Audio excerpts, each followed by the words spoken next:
Hello and welcome to the Get Creative podcast, the podcast for creatives by creatives.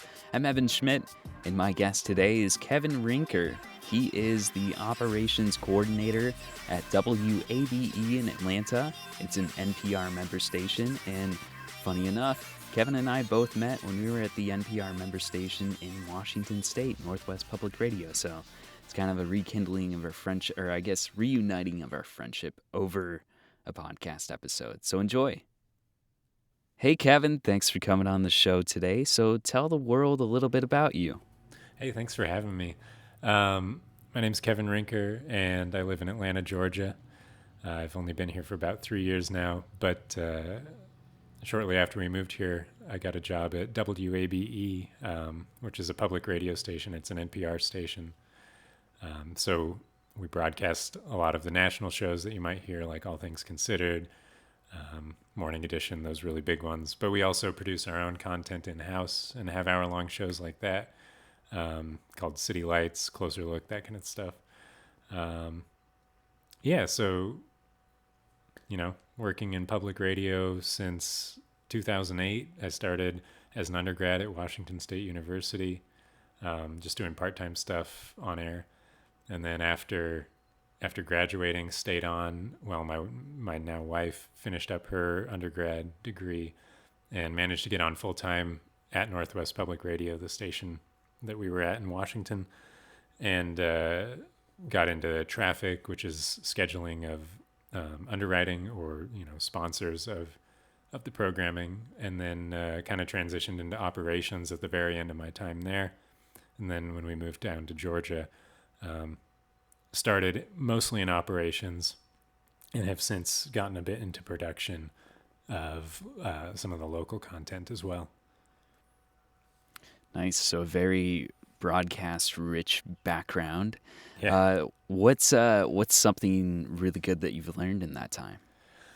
To be honest, I think the most important thing that I've learned, which can be applied to any field whatsoever, is if you want something, you got to ask for it, or don't be afraid to ask for it. And that's not only like, general day-to-day working with your colleagues, obviously not assuming that they can read your mind. But for example, when I got into the full-time gig at Northwest Public Radio after graduating, I managed to do that by there was an employee who was leaving the station, and they needed someone to fill the gap while they put out a search for a replacement employee for the traffic position.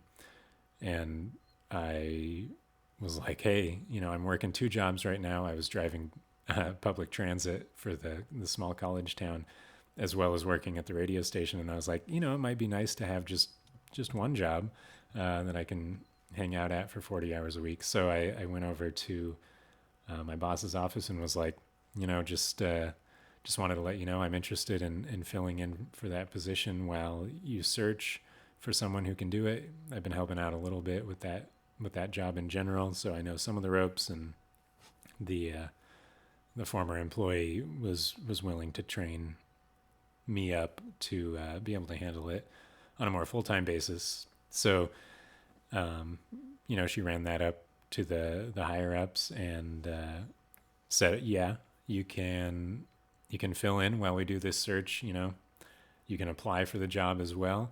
There's no guarantee whatsoever that you'll get it.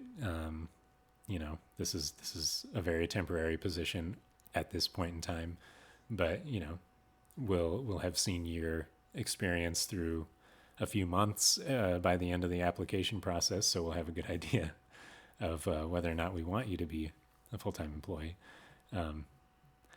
Asking for that really opened up a door. Fortunately, it seems I was good enough to be able to fulfill their expectations and get on full-time at the end of that process. But had I not asked, I would have at that point, and maybe still, been, driving buses and working part-time at the station. Similar story when I got to Atlanta. When I got here, it was like, man, I wasn't sure if I wanted to be in public radio still, not because of a terrible experience, just because that wasn't my undergrad background. I studied neuroscience and psychology, and I thought I kind of wanted to be in a more university research setting at that time. So I wasn't really looking at the local stations, but at one point, it turned out that the station manager at Northwest Public Radio had worked at WABE for a while, and he was like, I can introduce you to the production manager at the time at WABE if you want. You can pick up some work, and granted, that wasn't me asking, being willing to just go for it. Again, I started part-time at WABE, and then it just so happened that a position opened up, and I was like, hey, I'm going to apply for this, letting HR and my boss know. And they were like, okay, good. So yeah, really putting yourself out there, letting people know that you want to do it, and then demonstrating that you can, if you can.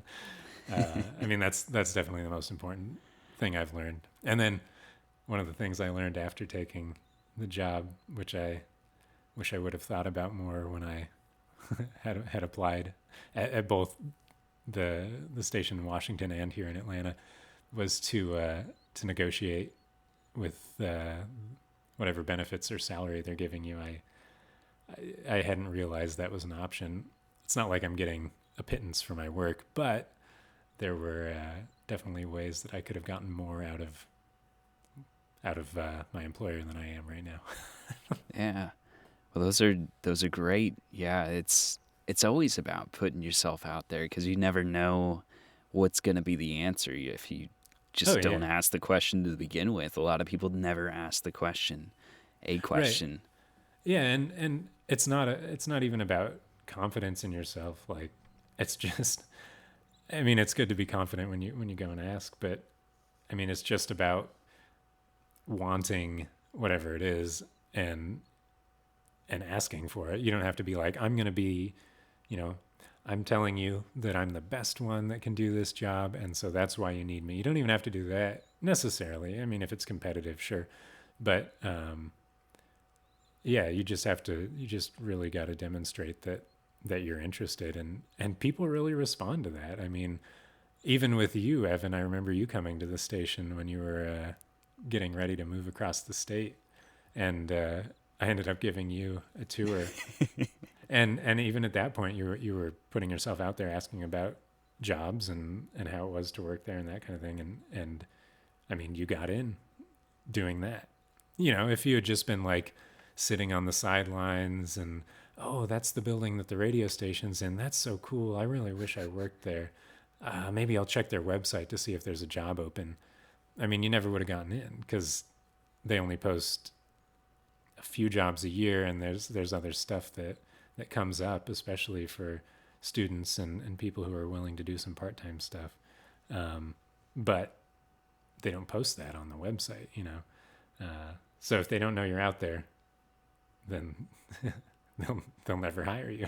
Right. There's still people hiring people, so Yeah. they're going to default to the person, or the real person that they know, versus somebody who they know through the World Wide Web or email. Oh, yeah. So. Yeah, even when I haven't had a chance to do it at WABE, but at Northwest Public Radio, there were times where I would be on committees that looked through applications. And when it was someone you were familiar with, be it because they'd worked with the organization or because you knew them outside of it, you knew right away, one, whether or not they'd be good for the position. And just because you know someone doesn't mean they're going to be good. But two, like, there's no two. You'd know right away. And that's part of making that connection. So as long as you can follow through on that connection that you've made and demonstrate, then you're in a pretty good place. Yeah. And if I hadn't have done it, we wouldn't be talking right now. That's true. Yeah. So what are you working on right now? What do you want to pitch? Oh, man. I haven't been doing too much. At the station, I work in operations, which is a lot of off-air background stuff. And then I had been doing some production. The most recent kind of project that I finished up was a 2-year-long, almost weekly series from a local author, Jocelyn Jackson, who did this series about her writing her newest novel. So she'd come in every week, and it would just be her, a monologue from her, talking about the writing process, how she got inspiration, how the publishing industry worked, various aspects to all things writing for a commercial audience. And so I was producing and editing that for 2 years, and that book just got published over the summer. So just finished up that, and I felt pretty good about that. Obviously, Jocelyn did all the hard work writing her scripts and everything, but being able to put it together and make sure things sounded decent over such a long period of time, and to see it through to the book's publication, it was definitely fun. And then since then, I've kind of transitioned just to running the board for the show, for the live show. So I haven't had an opportunity to do much production work. But there's always really cool art galleries doing stuff, and I think it would definitely be fun to talk with some of the curators and these small art galleries that are now popping up in different parts of Atlanta, just as people get creative in different parts of the city. Yeah. Well, if people want to collaborate, where can they find you? The easiest place is probably on Twitter. Beware, most of my tweets are about bike infrastructure, and the desire to have more in Atlanta. So if you're not interested in bike infrastructure, you might not want to look there. But on Twitter @shoeboxin. So just those 3 words, shoeboxin. And you'll see tweets pretty specific to Atlanta and bicycles, maybe some vegan food from time to time. But that's definitely the easiest way to get in touch. Right on. Well, Kevin, thanks for coming on the show today and getting creative with me. Yeah, no problem. Thanks a ton. That's it for another episode of Get Creative. You can find more information about my guest in the show notes. Be sure to subscribe so that you get the next episode in your sleep. And please give the show a review. For more information about me, go to evanschmidt.com, follow me on Twitter and LinkedIn, and watch my vlog on YouTube where I share lessons that I've learned. Thank you for listening. Now go get creative.